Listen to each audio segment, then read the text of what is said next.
Abra sua Bíblia comigo no livro de Mateus, capítulo de número 5. Nossa exposição hoje é referente ao versículo de número 3. Então, na verdade, nós já fizemos a exposição da parte A, desse versículo. Hoje vamos expor o versículo por completo. Então, Mateus, capítulo 5, versículo 3.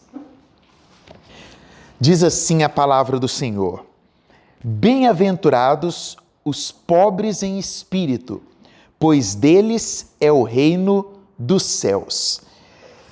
Na semana passada, aliás, na semana retrasada, nós fizemos a exposição da palavra bem-aventurança, Nós tentamos nos aprofundar ao máximo em entender e conhecer o que esse termo, significa. E nós vimos duas proposições para esse termo. A primeira proposição seria a palavra Makarios, que é traduzida do grego, que significa feliz, que a grande maioria das Bíblias traduzem como bem-aventurado ou como feliz, Entretanto, nós tivemos a oportunidade de nos aprofundar de tal forma como se nós estivéssemos ali sentados ao pé da montanha, junto aos discípulos, ouvindo Jesus pregar na língua original daquele povo judeu. Então, mais do que ler o versículo bem-aventurado em português, nós fizemos a leitura no aramaico, que era a língua daquele povo judeu que estava ali, que provavelmente foi a escrita a qual Mateus usou, como escrita original, e depois, no futuro, ele veio a traduzir para o grego, e foi o texto que amplamente foi divulgado, Mas nós vimos que Jesus estava falando em aramaico porque seus discípulos eram de descendência judia e a grande maioria das pessoas que estavam ao derredor ali também ouvindo iriam compreender na plenitude aquilo que Jesus estava dizendo. Então, da mesma forma que no grego a palavra bem-aventurado é Makarios, Jesus usa no aramaico, usou no aramaico o termo Asher, que tem um significado voltado para o conceito de pegadas, Na verdade, procede do original ashru, que são pés, pegadas, e nós tivemos a oportunidade de entender então que Jesus estava dizendo ali que felizes eram aqueles que, mesmo na adversidade, continuam caminhando.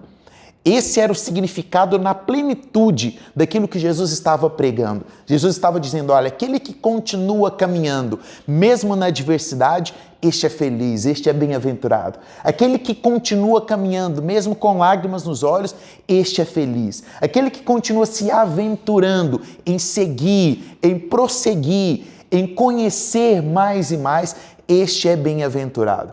Foi mais ou menos não, literalmente este era o sentido que Jesus estava propondo ali para os discípulos e para as pessoas que estavam ao redor, ouvindo ali os seus ensinamentos.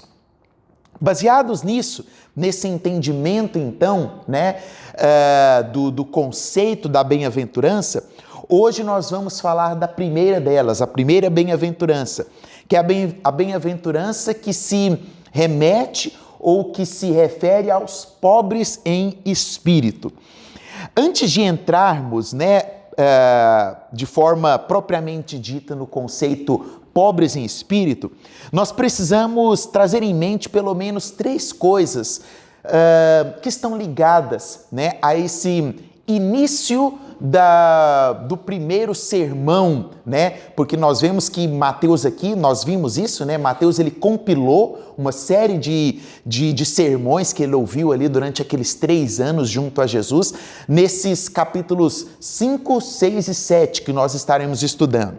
Mas, possivelmente, as bem-aventuranças tenha sido um sermão único, né, que Jesus tenha pregado ali de uma só vez. E é muito provável que esse tenha sido talvez aquele ali, de fato, né, junto à montanha com todas as pessoas ao redor.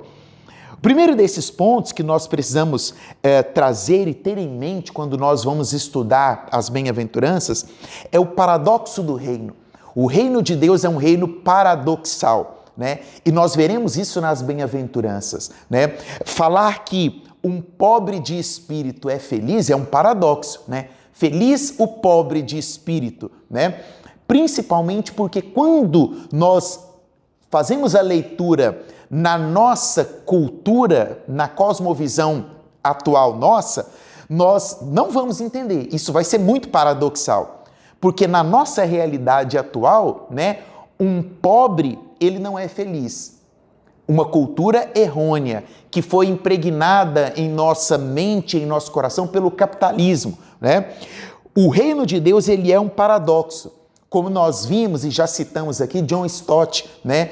O reino de Deus, ele é a contracultura, o sermão do monte, né? Ele é o sermão da contracultura cristã. É aquilo que vai bater de frente com todos os dogmas, com todos os conceitos, e é por isso que, desde que Jesus ministrou este sermão e Mateus escreveu, nenhum outro líder, nenhum outro mestre, nenhum outro rabino, e olha que de lá para cá surgiram muitos e muitos, não só que se diziam ser, né, profetas, não só que se diziam ser filhos de Deus também, mas tantos outros inteligentes, líderes, intelectuais, filósofos, nenhum conseguiu expor um sermão que viesse a mexer com a estrutura da sociedade de tal forma como o Sermão do Monte. Por isso ele é um paradoxo, por isso ele bate de frente com a cultura da sociedade. O professor Lennon Morris, né, diz que esta primeira bem-aventurança, ela revela, na verdade, o vazio dos valores do mundo. E basicamente todas as outras bem-aventuranças, eu vou citar depois aqui vou fazer um paralelo para a gente poder entender cada bem-aventurança, cada uma delas nos revelam o quão profundo é o vazio e a imensidão desse vazio que existe no mundo. É um vazio que é gerado pela busca de coisas materiais, pela busca daquilo que está adiante de nós, mas que nunca será preenchido. Nunca será preenchido. Já disse, né, Nietzsche, há um vazio no coração do homem do tamanho de Deus. Há um vazio no coração de todo homem do tamanho de Deus. Isto é, o que o filósofo estava querendo dizer? Que há um vazio no coração de todo homem que só Deus pode preencher. Não é que existe um vazio grande do tamanho de Deus porque Deus é muito grande, não. É um vazio que só Deus pode preencher, que o dinheiro não vai preencher, que a luxúria não vai preencher, que os bens materiais, que tudo aquilo que está no mundo que tente oferecer não será capaz de preencher esse vazio. É por isso que a primeira coisa que nós temos que ter em mente ao falar das bem-aventuranças é esse paradoxo que o reino de Deus traz a nós. A segunda é que quando nós estudamos as bem-aventuranças e, consequentemente, né, aquele que ministrou esse sermão das bem-aventuranças, nós vamos entender que o que ele fala não se reflete ou não se refere de forma alguma ao exterior, mas ao interior. Assim como foi dito ao profeta, né? Eu estou, na minha leitura anual, eu estou exatamente estudando o profeta Samuel, né? E toda a relação dele com Saul e Davi, aquilo que Deus disse para Samuel, né? Eu não olho como o homem olha, né, para o exterior, eu olho para o interior. Né? Quando Samuel estava ali olhando para o exterior dos filhos de Jessé, né, Deus fala para ele, eu não olho o exterior, eu olho o interior. E Jesus, quando ele ministra as bem-aventuranças, ele está colocando de fato algo dentro do nosso coração. Né? Ele está colocando dentro do nosso coração um tesouro, que é maior do que qualquer outro tesouro que possam te oferecer, que é o tesouro do reino dos céus. E citando, né, mais uma vez C.S. Lewis, né, se existe algo dentro do ser humano que nada neste mundo pode preencher, isto é um sinal de que o ser humano não foi feito para este mundo. Porque aquilo que pode nos preencher não está nesse mundo, está no reino de Deus. Então, quando nós olhamos para as bem-aventuranças, Jesus ele está ensinando os seus discípulos, aquele povo que estava ali, e nós que hoje estamos lendo as bem-aventuranças, que não é o exterior que importa, mas é o interior, é aquilo que está dentro do nosso coração. Tem uma frase muito interessante que diz assim: uma mão cheia ajuda o homem a esquecer o coração vazio. É a frase de James Hustings, né? Uma mão cheia ajuda o homem a esquecer o coração vazio. É por isso que a humanidade vive em busca do quê? De bens materiais, satisfação financeira, satisfação material, né? Eu quero fazer uma boa faculdade, e eu termino a boa faculdade, agora eu quero ter um bom trabalho, eu consigo um bom trabalho, agora eu quero ser o gerente nesse trabalho, agora que eu sou o gerente nesse trabalho, eu quero comprar a empresa, porque eu quero ter o maior salário dessa empresa, agora que eu tenho o maior salário, eu quero comprar o carro do ano, agora que eu tenho o carro do ano, eu quero comprar uma grande casa, agora que eu tenho uma grande casa, eu quero casar com a mulher que vai me fazer feliz. Agora que eu casei com a mulher que vai me fazer feliz, eu tenho que comprar uma casa maior porque eu quero ter filhos com essa mulher. Agora que eu tenho filhos com essa mulher, eu descubro que eu tenho que pagar faculdade e escola para esses filhos. É a melhor escola para que eles sejam bem educados. Agora eu percebo que eu tenho que dar a melhor faculdade para eles que eles possam ter o melhor emprego, para que eles possam ser gerente no seu emprego, para que eles possam ser donos da sua empresa. E aí eu me encontro escrevendo o meu epitáfio para ir para a sepultura, porque eu passei por esse mundo, por toda a minha vida, procurando bens, procurando felicidade naquilo que é externo, tentando encher a minha mão para esquecer o vazio do meu coração. E não é isso que o Sermão do Monte nem as bem-aventuranças vão nos ensinar. E a terceira coisa que nós precisamos ter em mente, né, sempre quando eu falar de uma bem-aventurança aqui, é que a bem-aventurança, ela não é uma promessa para o futuro. A bem-aventurança, ela é uma realidade para o presente.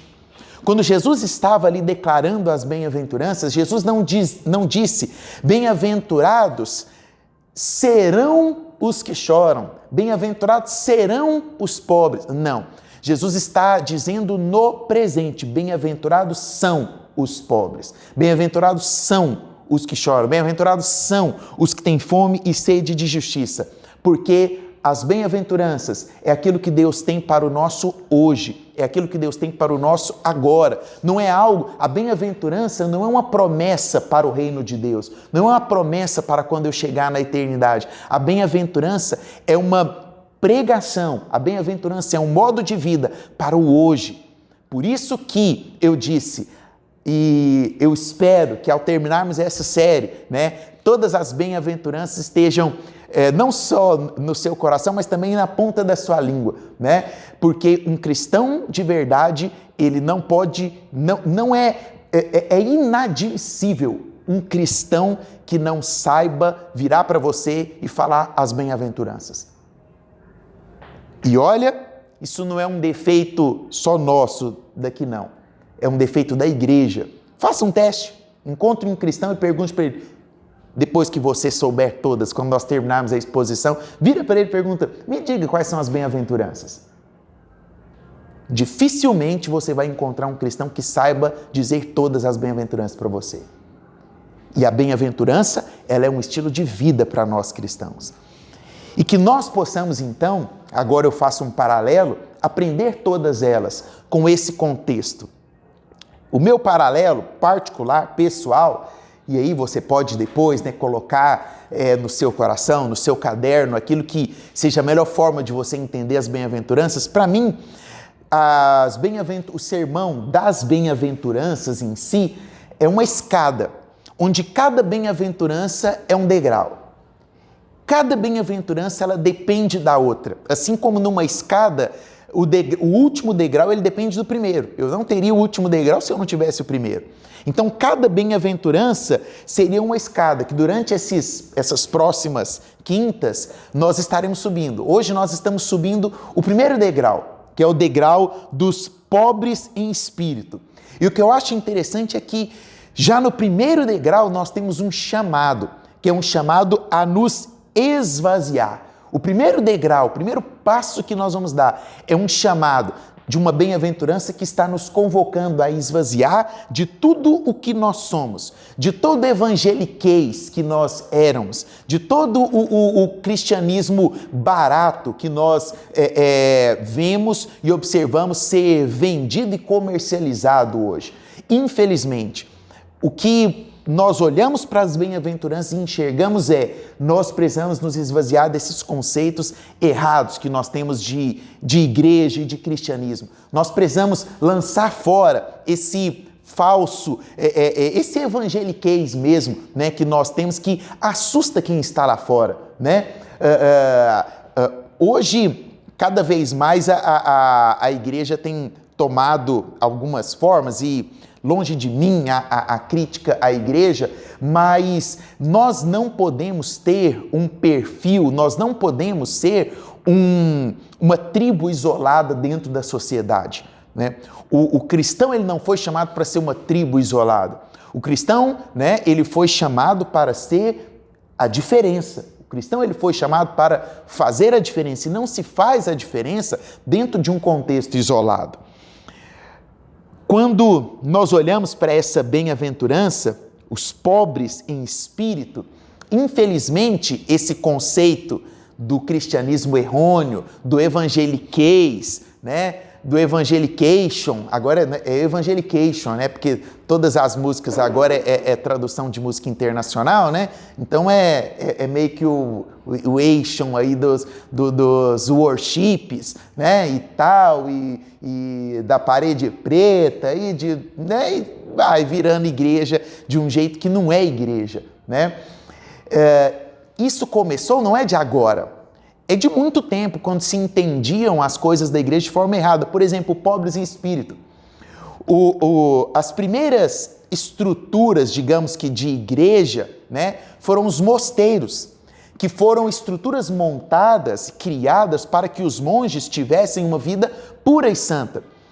E com um início primoroso. Os homens iam para lá para ter uma vida separada para Deus.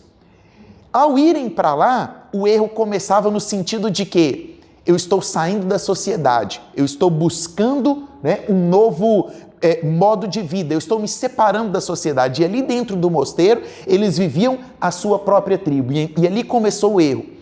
E ali dentro, né, das várias linhagens que nós tivemos de mosteiros, como por exemplo a linhagem dos beneditinos, dos franciscanos principalmente, né, tinham essa bem-aventurança aqui como uma bem-aventurança padrão de vida, né, que era o pobre em espírito, a pobreza. E os franciscanos foram conhecidos, né, em sua história de vida como os monges da pobreza, porque para eles a pobreza era significado de santidade. Então, a vida pobre que eles levavam ali dentro dos mosteiros, né, segundo eles, e de forma errônea na interpretação da palavra, para eles era a vida de santidade, era uma vida pura e rica. Mas não porque eles estavam interpretando, e aí, logicamente, os mosteiros seguiram uma linha muito ruim, né, de depravação, de interpretação errada da Escritura, e deixaram de servir como base, né, para uma vida de santidade. Por quê? Porque não é ser pobre na fraqueza, não é ser pobre na vulnerabilidade, não é ser pobre na falta de posicionamento, na escassez de recursos, não é esse tipo de pobreza aqui que Jesus está ensinando, que muitas vezes foi entendido errado, né? Então eu tenho que abrir mão do meu emprego, eu tenho que viver uma vida... Não é essa pobreza material. Depois, Jesus ele vai nos ensinar sobre a questão das riquezas do mundo e tal, mas aqui nesse contexto, bem-aventurados os pobres de espírito, não quer dizer pobreza material. O que quer dizer então? O que quer dizer então essa pobreza que está sendo mostrada aqui? Basicamente, é uma pobreza que nos leva a reconhecer o quão pobres somos quando estamos distantes da presença de Deus. É a pobreza, é o sentido de entender que quanto mais distante eu estou de Deus, mais dependente eu estou e mais pobre eu estou. Quanto mais perto eu estou de Deus, menos necessidade eu tenho, então menos pobre eu sou. É mais ou menos esse sentido aqui que Mateus está dizendo e nos escrevendo. No grego, existem duas palavras que podem ser colocadas aqui para a palavra pobre que foi escrita nesse contexto. Quais são essas duas palavras? A primeira delas é a palavra pnés. A palavra pnés é aquela pessoa muito pobre, que trabalha o mês inteiro para conseguir bancar suas despesas. E o máximo que ela consegue é bancar as despesas. Não lhe sobra um centavo sequer. É uma pessoa pobre, extremamente pobre. Porque tudo que ela tem é para pagar aquilo que ela gasta no seu mês ali. E existe uma outra palavra que também era usada para pobreza, que é a palavra ptocos. A palavra ptocos é uma palavra que ela é pior do que o pnés, porque é aquele pobre que ele não tem nem a condição de subsistência. Essa palavra foi usada lá em Lucas, na parábola do Lázaro e do rico, né? Quando se refere ao Lázaro, que era o pobre, coloca-se esta palavra aqui, ptocos, que é aquela pessoa que carece de toda e de qualquer ajuda. É aquela pessoa que carece de toda e qualquer necessidade. Então, o que Jesus está, em suma, querendo nos dizer aqui? Que feliz é o pobre de espírito. Jesus está dizendo que feliz é o homem que reconhece a sua total pobreza. Feliz é o homem que reconhece a sua total pobreza quando ele está distante do Senhor. E, consequentemente, é aquele homem que coloca a sua total confiança em Deus. É como se tornasse feliz aquele homem que cai na realidade, que cai em si, que descobre algo precioso, que descobre que não existe nada nesse mundo que satisfaz o coração dele, a não ser a presença de Deus. Este é o homem que descobre a verdadeira pobreza. A verdadeira pobreza não é a pobreza financeira. A verdadeira pobreza não é a pobreza da conta bancária. A verdadeira pobreza não é a pobreza de uma mesa onde não se tem um banquete. A verdadeira pobreza não é a pobreza da carteira no bolso, né? Não é a pobreza de não ter condição financeira de comprar aquilo que se deseja. A verdadeira pobreza é o distanciamento de Deus. A verdadeira pobreza é o interior do homem que, por natureza, é corrompido, é depravado. E é isso que nós encontramos lá nas 5 proposições de João Calvino, a depravação total do homem. João Calvino ele deixa muito claro que o homem, por natureza, ele é totalmente depravado. Nós, sozinhos, estamos em má companhia. É por isso que nós precisamos de Deus. É por isso que nós precisamos a todo instante estar próximo de Deus. Mais uma vez, me lembro daquilo que C.S. Lewis diz, né? Se o pior homem que você conhece não é você mesmo, você precisa se conhecer melhor. Se o pior homem que você conhece não é você mesmo, é porque você precisa se conhecer melhor. Palavras de C.S. Lewis. baseado naquilo que um dia João Calvino descreveu. O homem é depravado. Aí você começa a entender algo. Se você entende que você é ruim por natureza, se você entende que você é depravado, sempre, né, quando argumentam sobre a questão da predestinação e livre-arbítrio, né, tem muitas pessoas que ousam, né, não, eu tenho livre-arbítrio, né? Talvez a forma mais categórica de mostrar, né, que alguém não tem o livre-arbítrio, porque é muita presunção, né, achar que temos a livre escolha para escolher ir para o céu ou não, né? Sempre que alguém, né, e às vezes você quer, não, vou cortar o assunto logo, né, porque às vezes gera muita polêmica. Você tem livre-arbítrio? Que coisa boa, então. Você pode escolher tudo? Pode. Então escolha nunca mais pecar a partir de hoje. Quem que consegue levantar a mão? Eu não. Isso significa que não há livre-arbítrio. Porque para a pessoa ter livre-arbítrio, ela tem quer dizer que ela tem a livre escolha de escolher o certo e o errado. Então, se ela tem o livre-arbítrio, ela pode escolher, de hoje em diante eu não faço mais nada errado, eu não peco mais. É possível? Não é possível. Não é possível. Porque nós só conseguimos não pecar e não errar mediante a uma graça soberana de Cristo Jesus. Por quê? Porque nós somos depravados. Porque nós somos pobres. Aí nós conseguimos entender o que Jesus está ensinando. Porque às vezes as pessoas querem entender o que é o feliz, né? O que é o feliz.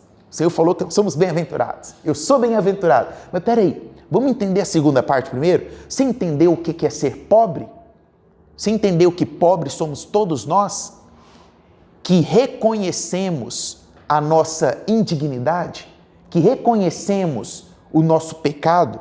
Que reconhecemos que diante de Deus nós cheiramos mal? O nosso pecado diante de Deus cheira mal. Nós somos diante de Deus como um sepulcro caiado. A Bíblia diz, o sepulcro caiado é o sepulcro onde existe ali o corpo em putrefação. Putrefação. Se decompondo. Assim somos nós quando nós chegamos na presença de Deus. Esse é o cheiro que nós exalamos. Mas, pela graça do Senhor, que nos salvou por intermédio de Jesus Cristo, seu Filho, nós, uma vez salvos, a Bíblia diz que exalamos a fragrância do conhecimento de Deus. Deus nos dá um banho. E aquele mau cheiro que nós tínhamos, agora exala um bom perfume. Porque nós somos pobres, pecadores, depravados. Só que não são todas as pessoas que reconhecem isso. Quem você reconhece que tem a dignidade de dizer diante da sociedade que é pobre e depravado? Pouquíssimos. E aí Jesus está nos dizendo, pois é, feliz é quem reconhece que é pobre e depravado. Feliz é quem reconhece que é pecador. Feliz é quem reconhece que não tem nada para oferecer. Feliz é quem é pobre no sentido de entendimento de que longe de Deus não temos nada. De que longe de Deus podemos ter tudo, mas na verdade não temos nada. Esse é o bem-aventurado. E assim, com esse entendimento, nós podemos encerrar baseados naquilo que o Dr. Martin Lloyd-Jones já afirmava.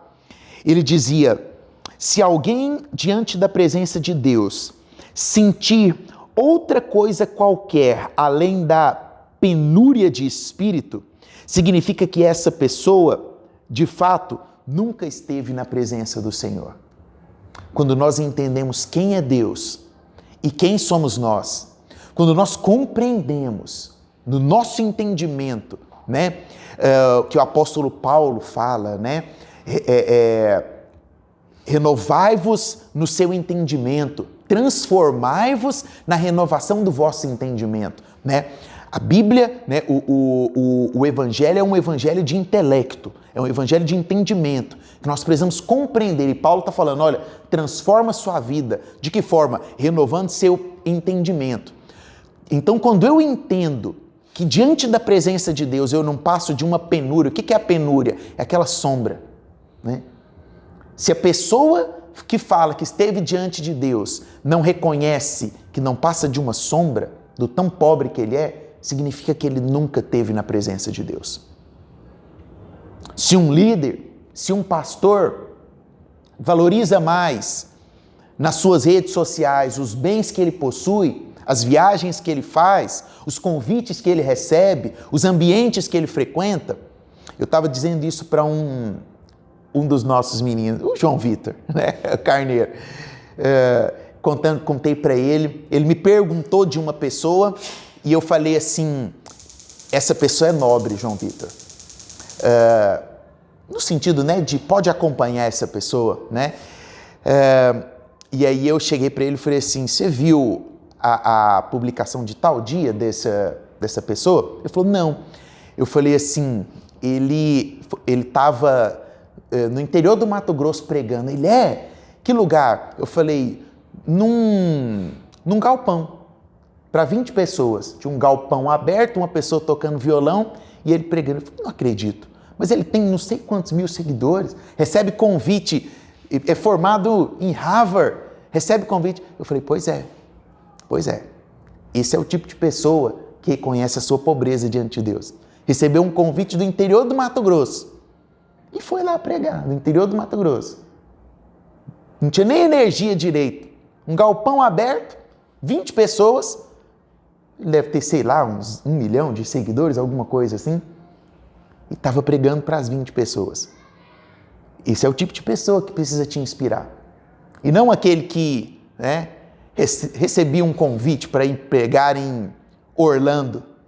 Aí ele mostra toda a tour dele pelos parques da Disney, né? A pregação mesmo na igreja lá passou em branco. Mas ele recebeu um convite. Não é esse tipo de homem que nós precisamos seguir e mais, que nós devemos ser. Porque se alguém se aproxima da presença de Deus e não sente que é apenas uma sombra passageira, esse alguém nunca esteve na presença de Deus. Diante de Deus nós somos pobres. Diante de Deus nós somos depravados. E precisamos reconhecer que somos pobres e depravados para sermos felizes. Você consegue entender isso? Se eu não reconheço que eu sou pobre, que eu necessito da graça, que eu sou pecador, que eu necessito do perdão todo minuto, todo instante de nossas vidas, nós precisamos do perdão de Deus. Se eu não reconheço isso, eu não reconheço quem é Deus. E eu não reconheço que eu sou pobre. Consequentemente, eu não tenho direito de bem-aventurança. E por último, nós terminamos com Charles Spurgeon, dizendo: a verdadeira maneira de se subir ao reino é descer em nós mesmos. Eu só alcanço os lugares altos no reino de Deus quando eu desço no profundo da minha pobreza. Quando eu vou lá no profundo da minha alma e resolvo limpar a pobreza que há no meu coração, externando para Deus, eu não passo de um pecador. Eu disse para vocês que lá em Lucas, né, tem a citação de Lázaro, mais precisamente Lucas capítulo 16, versículo 20. Né? Lázaro, diante do rico, qual era a oração do Lázaro? Tem compaixão de mim, Senhor, porque eu sou um pobre pecador. Lucas diz que ele nem ousava levantar os olhos aos céus na oração dele. E aí, Lázaro, que é o pobre, morre, o rico morre, e você conhece o que acontece na história. Para onde que Lázaro vai e para onde que o rico vai? Qual era a oração de Lázaro? Tem misericórdia de mim, porque eu não passo de um pobre pecador. Ele reconheceu que ele era pobre. E ao reconhecer que ele era pobre, ele herdou o reino de Deus. Bem-aventurados os pobres em espírito, porque deles é o reino dos céus. Vamos orar?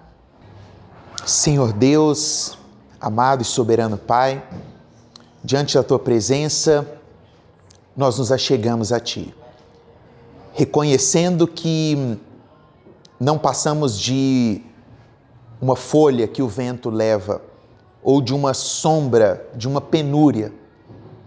Não somos nada diante do Senhor.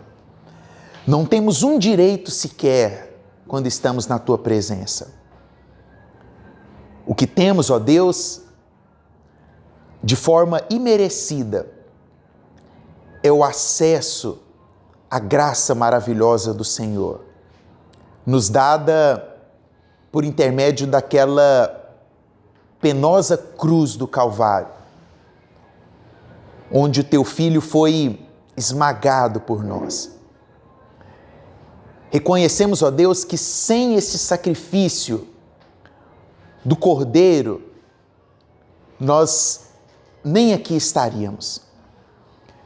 Então, ó Deus, nós nos despimos de tudo que temos, de tudo que somos ou que achamos ser, para nos achegar e nos aproximar diante da Tua presença. Que de hoje em diante, ó Deus, nenhuma das nossas orações possa começar, ó Deus, na primeira pessoa do singular, mas que as nossas orações comecem, ó Deus, com uma exaltação ao Senhor por aquilo que és, por aquilo que fizeste e pela forma soberana que reina e coordena todo o mundo. Que de hoje em diante, ó Deus, não falte em nossas orações humildade. Que de hoje em diante, ó Deus, não falte em nossas orações reconhecimento, ó Deus, da nossa devassidão, ó Deus, do nosso mau cheiro pecaminoso. Que de hoje em diante as nossas orações estejam repletas, ó Deus, de lágrimas. Que de hoje em diante as minhas orações, ó Deus, estejam recheadas, ó Deus, da minha pecaminosidade, entregue aos pés do Senhor. Ó Deus, que de hoje em diante as minhas orações estejam, ó Deus, próximas à oração de Lázaro. Que não falte nas minhas orações o reconhecimento daquilo que eu sou, pobre pecador, imerecedor. Porque somente assim, ó Deus, eu saberei o verdadeiro significado da bem-aventurança do Senhor, tendo direito a ela, direito me dado, ó Deus, pelo Teu Filho amado Cristo Jesus. Que dia após dia, ó Deus, a pobreza na minha alma, ó Deus, seja revelada ao meu coração. E que isso, Pai querido, não me afaste da Tua presença, mas que o reconhecimento, ó Deus, da pobreza e daquilo que na verdade eu sou, me leve para perto de Ti, que é a minha única e maior riqueza.